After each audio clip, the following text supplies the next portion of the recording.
In Austin, I'm Mark Mullins. Investigators are still trying to figure out what sparked a massive fire at an abandoned building near I-35 Sunday.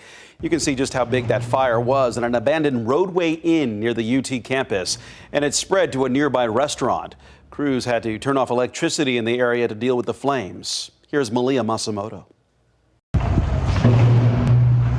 We heard the boom. Maddie McKinley was visiting her mom at St. David's Hospital nearby when she saw the flames. We watched the whole building from the beginning of the fire to start collapsing. Within 45 minutes, the whole thing was down. AFD Assistant Chief Thayer Smith said the building was what they call a vertical lumber yard. It was really just down to the wood frame. There was no drywall, no doors, no windows. There was nothing to stop the progression of the fires. Jimmy Nassour, one of the owners of the building, told me on the phone the Roadway Inn Motel closed back in May and the Ethiopian restaurant next door closed in July because of TxDOT's I-35 expansion project. Since then, those two buildings have been vacant. But Nassour says they hit some snags in getting them torn down quickly. They can sit here for months or years with the process we have now, that we have to go through the building review committee and get an order, and then that has to go through the courts. Over the past few years, Smith said it's becoming more and more of a problem. There's, probably hundreds of vacant structures in the city.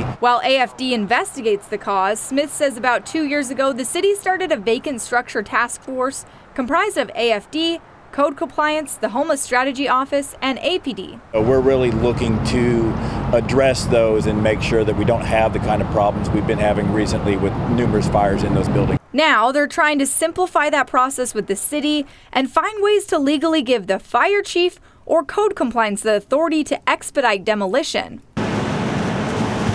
So buildings like this don't become the epicenter for fires like these.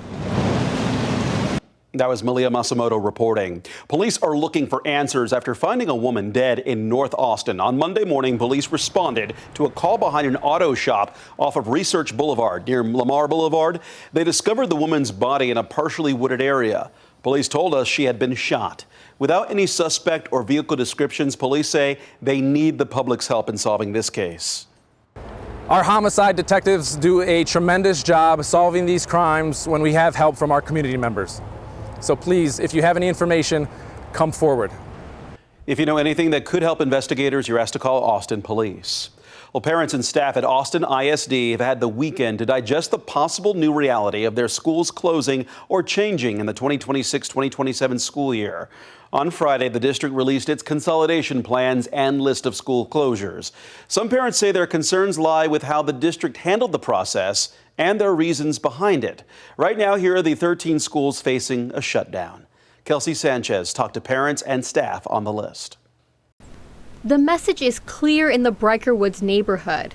Some parents don't want to see their elementary school close. I have a kindergartner and a third grader. The kindergartner doesn't have much of an idea what's going on. The third grader certainly does. She is, definitely concerned. She loves this school. Briker Woods Elementary is one of 13 AISD schools facing closure. It's part of the district's plan to save money and deal with declining enrollment. Under the proposal released Friday evening, students here would be reassigned to either Matthews or Brentwood elementaries. Some parents have signs like these propped up in front of their house showing solidarity with Briker Woods Elementary. There's also a QR code that leads to a neighborhood page showing parents what is going on at their school district and at Briker Woods Elementary. There is a deep conviction in public schools. But now there's also a deep disappointment in what's going on with AISD. And so a lot of the neighbors have gotten together. They've said, how can we help? Teal Pennebaker has a 2nd and 5th grader at Briker Woods. She says her kids would end up going to a campus that's farther away. And the campus was slated for renovations using bond money approved in 2022. We're really concerned that by shutting down high-performing and popular schools, AISD is actually plunging itself into an even faster crisis because so many families are at risk of leaving the district. While parents grapple with what to do, staff are also worried. Eric Ramos is with the labor union Education Austin and is a teacher at Martin Middle, another campus facing closure. He says the process feels rushed. We need time to give the feedback that is needed and to implement a plan that incorporates that feedback. We don't feel like a month's time is enough time for that. But according to Superintendent Matias Segura, time isn't on their side. Doing nothing is not possible. We just don't have that luxury at this moment, and we're not. I am not going to risk our values and our ability to control this school district by delaying a vote. AISD plans to vote on these closures in November, but Ramos says Education Austin hopes to slow this process down.